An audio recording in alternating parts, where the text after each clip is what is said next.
Allez, c'est parti. Bonjour Vincent. Bonjour messieurs. Pourquoi dimanche, dernier match de la phase régulière, c'est déjà un avant-goût des phases finales ou c'est encore un match pour préparer les phases finales? Mais ça les prépare d'autant plus que ça nous donnera un classement définitif qui n'est pas encore fixé. Donc on a encore peut-être 2 places à gagner, au moins une. Mais après le but donc, c'est de le jouer à fond, d'essayer de le gagner. Et puis peut-être prendre un point de bonus, peut-être que ça suffira aussi pour gagner une place. Et mieux si affinité, donc si on peut éviter les barrages, ça sera très bien. Tu ne seras pas fâché de ne pas jouer le 15, contrairement à ton président qui aimerait bien faire une recette de plus. Oui, mais après mon président je crois qu'il a envie de remonter en Pro D2, donc s'éviter un match supplémentaire, ça peut être... voilà. Après des fois c'est bénéfique de jouer, mais bon on en a joué beaucoup cette saison, la saison a été longue. Donc si on peut préparer une demi-finale plutôt que jouer un barrage, on va tout faire pour en tout cas, et on sait que ça sera compliqué parce que Bourgoin n'est pas au classement, même si elle est remontée dans le classement, cette équipe. Elle n'est pas là où elle devrait être parce que c'est une équipe à fort potentiel et avec des grosses individualités. Elle est peut-être, en ce moment, là où on l'attendait en début de saison.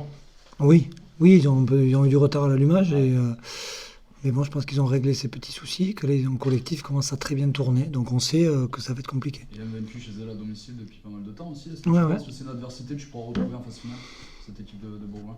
Oui, parce c'est une équipe, voilà, elle est fort formée pour le national. Hein. Elle est costaud, beaucoup de joueurs iliens, des joueurs aussi d'expérience. Voilà, c'est un pack dense, c'est compact dans la façon de jouer. Ils marquent beaucoup sur turnover. Ils ont des joueurs qui ont de la qualité, de la vitesse, bonne sur le jeu au pied de pression aussi. Voilà, ils ont tous les arguments pour faire déjouer une équipe telle que la nôtre. Vous avez gagné à Aubenas, pardon, avec une équipe un peu chamboulée, plus ou moins par la force des choses. Là, Bourgoin, vous attaquez ça dans une logique déjà d'équipe pour les phases finales où on est encore sur... Non, on va encore tourner. Ouais. On va encore tourner pour justement redonner du temps de jeu à ceux qui n'en avaient pas ou qui en avaient moins, qui étaient sortis de blessures. On a quelques-uns. Hein. Je pense à nos centres, à Pierre Lafitte. Voilà, il y a des joueurs qui étaient... qui était pas bien, Yann Serou, voilà, Ledou Iñaki, Pierre, voilà, Marvin qui enchaîne avec Kems qui n'avait pas joué depuis un petit moment aussi. Donc ça permet de relancer, donc faire de la rotation aussi. Et puis après, il sera temps de faire des choix pour les matchs couperets. Tu avais aussi devant Robin Copeland. Voilà, Robin qui doit voilà, Jans, Robin. On va récupérer, on a 2 cartons, voilà, on connaît aussi les sanctions pour les cartons. Donc il y a Yacine Boutma qui a pris un match et Omar qui a pris 3 matchs, je dis, donc ce qui le priverait du barrage. Ce qui le priverait du barrage ou de la demi-finale aller, si on fait direct. Peut-être, bon. Je sais pas si on va faire appel parce que son geste il existe. On ne peut pas faire appel quand on pense que la sanction est. Après c'est juste une appréciation par rapport au contexte, par rapport à la provocation du joueur d'Albi, par rapport à tout ça. Mais je pense que la commission a tenu compte de tout ça et que on va respecter son verdict. Donc en dehors des suspendus, il n'y a plus beaucoup d'absents en fait. Non, mais comme par hasard avec les phases finales, c'est comme avant les derbies ou avant ces gros matchs, là, les petites blessures, les petits bobos. S'envole par miracle, mais non, je le dis, le plus dur maintenant, ça va être ce match, et après, ça sera faire les choix. Voilà. On te connaît un peu, on a l'habitude maintenant de faire la conférence de presse avec toi. On te sent un peu chafouin, là, non? Non, on a travaillé à un horaire un peu inhabituel. C'était une journée qui a commencé un peu tard, parce qu'on veut s'habituer aussi à ces chaleurs de 14h, 15h. Et les joueurs ont souffert. Donc c'était un rythme qui ne m'a pas convenu et donc j'ai laissé de l'énergie. Mais je suis pas chafouin. Non, je suis un peu voilà, peut-être moi aussi c'est l'heure de ma sieste. J'atteins un petit âge où à cette heure-ci d'habitude on s'endort, on somnole.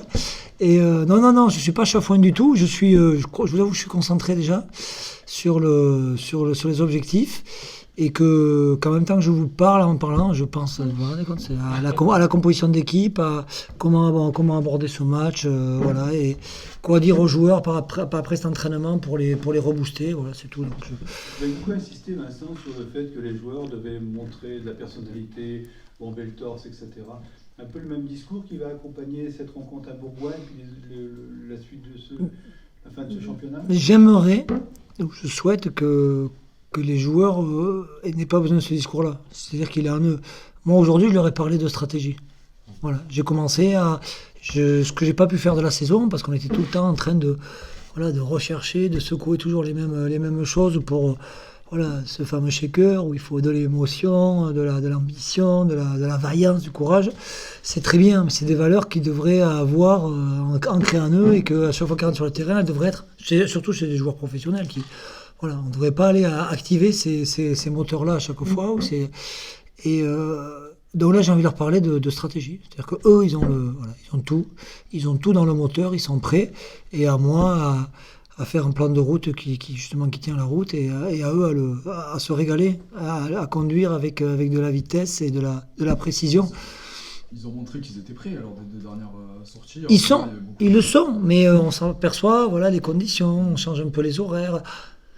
Il faut tout le temps les secouer, et peut-être aussi qu'il y a un peu de doute, que il y a certains qui jouent alors qu'ils se disent peut-être que je ne serai pas là le week-end prochain, ceux qui ne jouent pas, j'ai envie d'y être.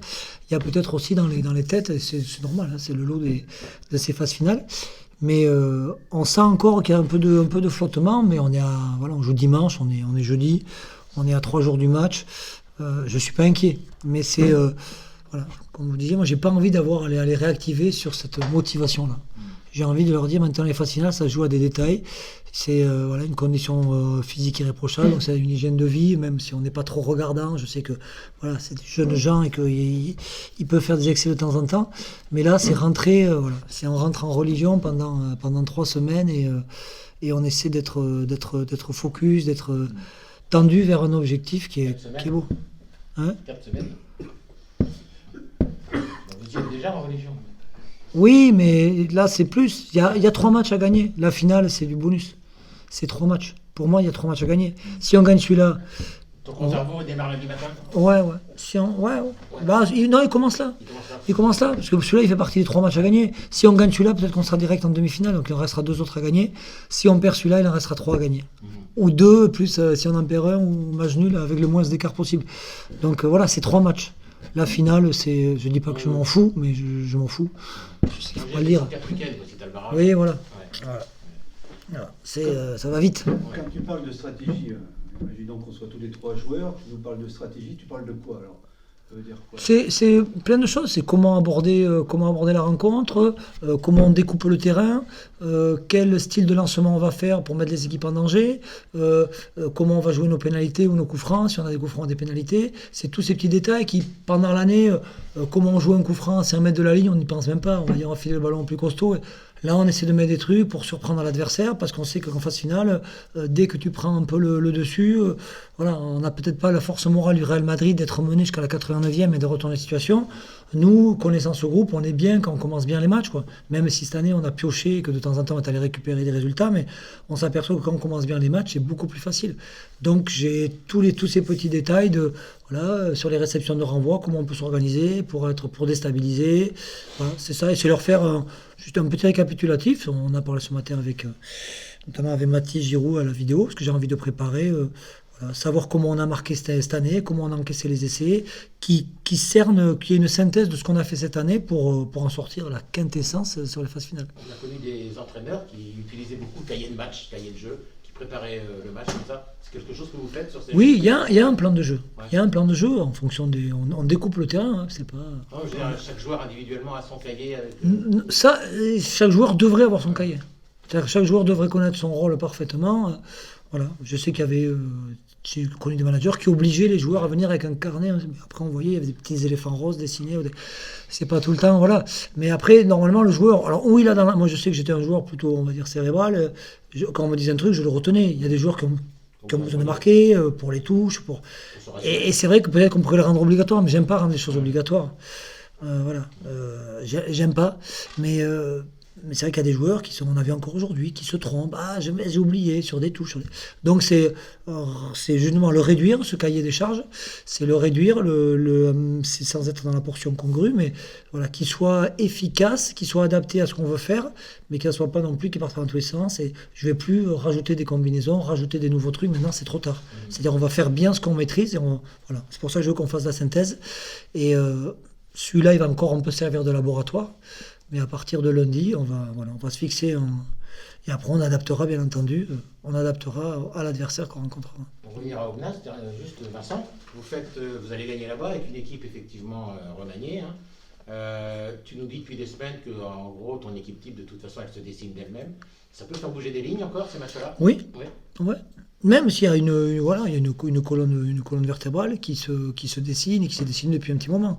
On sait les joueurs qui, après il y aura peut-être grosse contre-performance ou blessure, on sait à peu près, il y a 80% l'équipe je l'ai dans ma tête. Par contre il y a des postes où j'ai des petits doutes encore. Ouais. Et ces matchs-là sont utiles. Et ces matchs-là, ouais, parce que les joueurs le savent. Donc il y a la rotation sur les 2 derniers matchs, on a vu. Et, voilà, et après, ça sera à nous de faire les choix et en essayant d'être le plus objectif possible. Voilà, il y a les stats, il y a les images, il y a le ressenti aussi. Et on fera sur ça, sur l'état d'esprit. Et cet état d'esprit, encore aujourd'hui, il y a des comportements qui, voilà, je trouve, même si c'est des joueurs d'expérience, je me dis, le jour J, ils vont être bien, mais voilà, ils doivent se comporter mieux que ça pour que l'équipe soit dans une dynamique positive. On a compris la stratégie, on peut postuler, nous, tous les trois. Non, ça te dit rien. Le problème, l'idée, ce n'est pas la stratégie, c'est le stratège. Vincent, tu parlais tout à l'heure de top 2. À combien tu estimes la part de chance d'atteindre le top 2? Mais les calculs sont faciles. Il faut qu'on gagne, on va dire que c'est 50-50 à Bourgoin. Voilà, on n'est pas favori, on n'est pas. Voilà. Ils veulent bien finir sûrement la saison, ils ont envie de taper une équipe comme la nôtre, je comprends. Et nous, on a envie d'aller gagner, donc ça va se jouer, ça va être, je pense, un match très serré. Et après, je sais pas, je pense que Massy va battre Valence. Parce que Massy n'a aucun intérêt à faire un non-match. Parce que.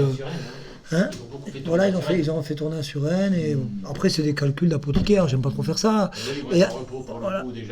Voilà, donc eux, il faut qu'ils aient un match plein. Il faut qu'ils aient un match au moins sur 50 minutes. Peut-être qu'après, ils vont se relâcher, mais ils sont obligés de faire jouer leur cadre 50 minutes, d'après moi. Et ensuite, Albi, que j'ai vu capable de faire des très bonnes choses, de gagner sa match en suivant. Puis, voilà. Est-ce qu'eux vont cracher leur venin sur un match à Tarbes qui va être quand même compliqué, parce que jouer à Tarbes, c'est toujours compliqué. Et est-ce qu'ils vont prendre le risque, parce qu'ils n'ont peut-être pas l'effectif qu'on a aussi, d'aller péter 2-3 joueurs à une semaine d'un barrage.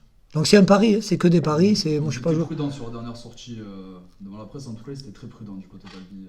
Ouais. Voilà. Donc je sais pas. Donc c'est pour ça que nous, il faut qu'on joue le coup à fond. On n'a qu'un point de retard sur Albi. On ne sait jamais. Si on perd tous les deux et que nous, on prend un point de bonus, avec le goal average particulier, on passe devant. Et troisième, c'est toujours mieux que quatrième. Et dans le classement, et pour éviter peut-être Massy qui caracole en tête depuis le début de la saison. Donc tu préfères prendre Nice et Valence que Chambéry et Massy? Chambéry, c'est sûr qu'ils seront... Non, c'est pas sûr. C'est pour ça.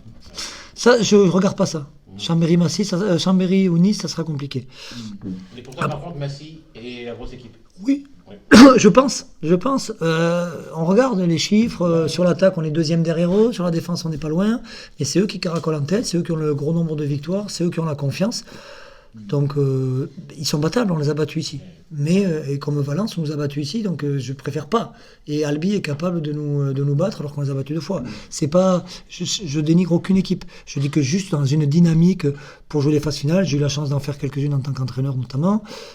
C'est vrai que jouer une équipe qui caracole en tête, qui a de la confiance, c'est toujours plus compliqué alors qu'une équipe qui est comme la nôtre, être plutôt en dents de scie. Et donc il n'y a pas de calcul à faire. C'est faire le meilleur match possible à Bourgoin, gagner, et après on se préparera à recevoir un barrage ou à attendre pour un déplacement en demi. Et avoir le meilleur classement possible aussi.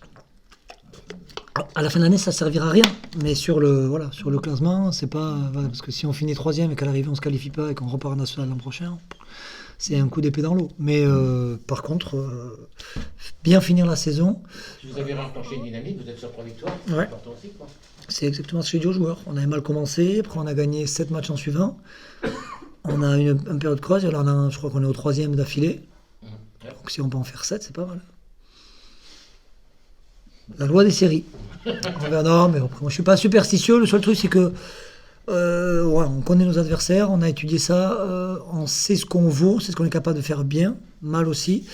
Et ce qui est sûr, c'est que si on fait un non-match à Bourgoin, le barrage sera très compliqué. Ça c'est sûr. Merci beaucoup, messieurs. À dimanche. Et bonne sieste. On a tourné de golf.